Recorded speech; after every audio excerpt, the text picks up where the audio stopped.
24 hours have passed and it is now time to break down and dissect the match just like Germany did to Scotland. Welcome back, guys, to Son of Scotland TV. It's been a long time since I did a match review, and yes, this match review is taking place 24 hours after the result, because honestly, 24 hours ago, I didn't want to do any match review. The only thing I was going to review was my life, and was it worth living? Because at that point in time, it didn't feel like it. Seeing Scotland get humped 5-1, embarrassing performance, just wasn't really interested in football, wasn't really interested in anything.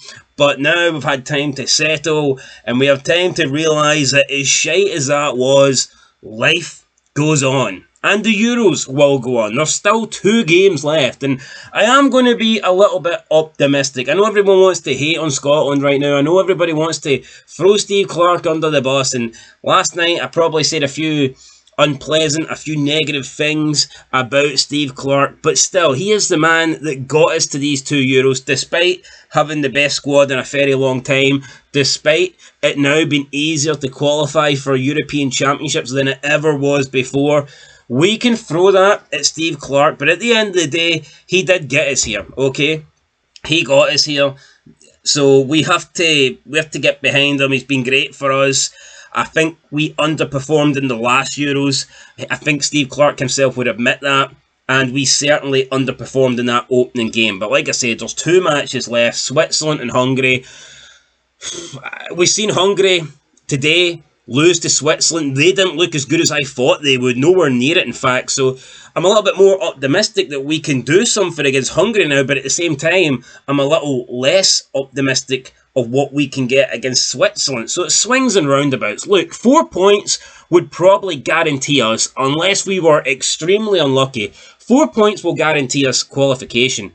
Even if we don't get it through finishing second, then we'll get it through the 3rd place playoff. Despite the 5-1 goal difference, I don't think there'll be more than 4 teams that finish in 3rd place with 4 points or more. So we will be okay. But we need to get 2 results, in my opinion, due to our goal difference. Obviously, 2 wins would be great. If it's a win and a draw, though, I don't care if it's against Hungary or Switzerland. Either way, but I think we need 4 points. And if we can beat Switzerland or Hungary, Switzerland, we get Switzerland on Wednesday night, beat them, and then that sets us up perfectly going into that game against Hungary. If we don't beat Switzerland, then, I mean, it really is winner takes all against Hungary, isn't it, really? But let's get into the Scotland-Germany game. So we start off, I didn't agree with the selection. I'm not going to say the selection lost us the game, because that would be unfair on the players that I don't think should have started. I would have had Gilmour in there, and I would have had Shankland in there. But I'm not saying that's the reason we lost, because if I replace Gilmour with McGregor, and I replace Shea Adams with Shankland, we don't magically just not ship 5 goals, okay? That's not how it works. But I didn't really agree with the starting lineup. 3 minutes in, you have Andy Robertson and Tierney like celebrating the fact that they've won a goal kick. And I get it. He was trying, it was like a morale thing. He's like, right, come on, that's the kind of defending we need. I mean, I get that. But ever since that celebration, it did just go downhill for there. We have Germany scoring, Witzer with the opening goal. Where was the midfield? Why was nobody marking him? Edge of the box. You can't allow this guy to get the ball in that position. He got it. Bang. Ralston was the closest guy to him for some reason, and I think Angus Gunn should have saved it. I think Gunn should have... I mean, last night I wanted a gun, honestly I did, but I think Angus Gunn should have saved that, but whatever. Then it was Musalia, who scored in the 19th minute. I don't know what Callum McGregor was doing twice. I mean, first he lets his man run past him, and then he gets a second opportunity in the box, and he literally gives him 2 metres. He brought back the social distancing rules, and he gave him 2 metres, and bang, into the top bins. Ralston, again, didn't really cover himself in glory there, though, because he was all over the place. But, I mean, can we really blame Ralston? Because we all know that he isn't really a European World Cup level player. I mean, he's not. If it wasn't for injuries to 2 players that are clearly ahead of him, he would not be in this squad. We know that.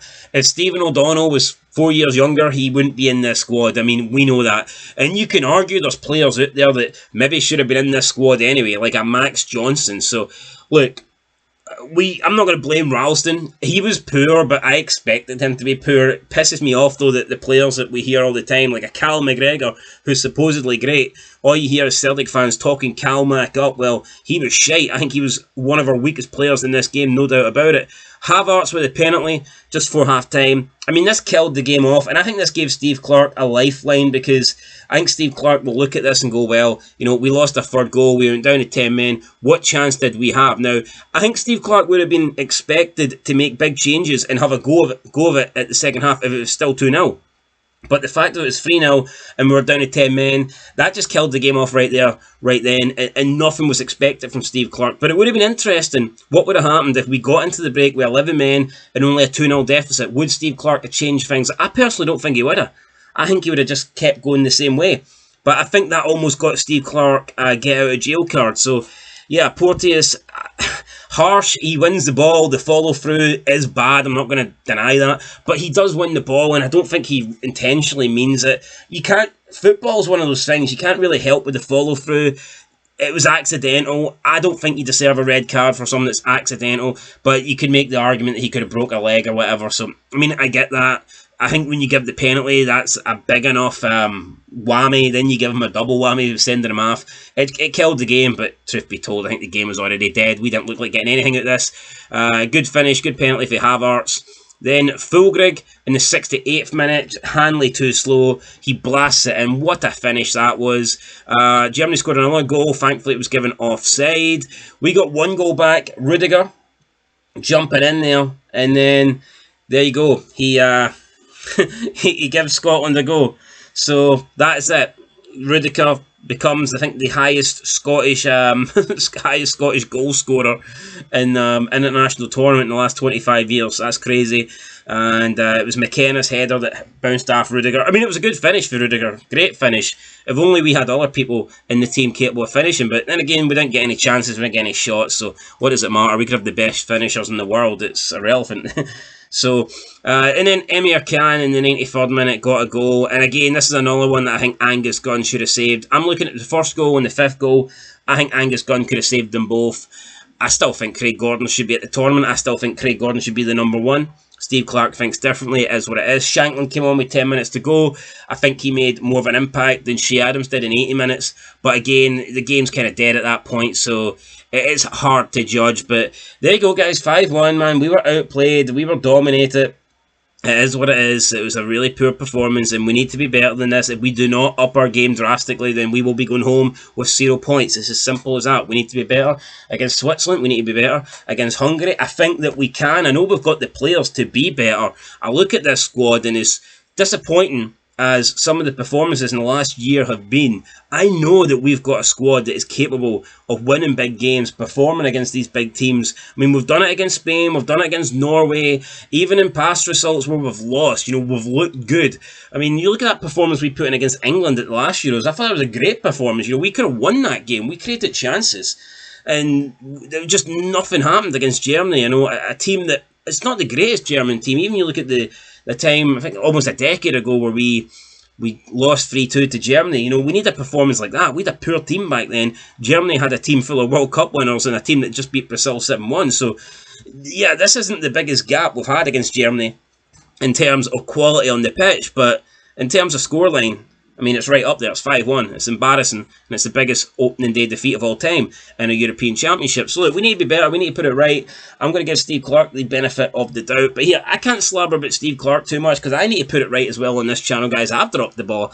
Had this first match for you in about 2 months. So, I am back. I'm going to cover the rest of the Euros from here on out, and I also need to wrap up a few things from last season as well, react to the Scottish Premiership, Scottish football in general. We need to get some summer transfer news going as well, and I'm looking forward to the new season. So, yeah, that's it. Steve Clarke for me, great guy, and I don't want him to step down, but the next 2 games will tell me whether or not I want him to lead us into the future.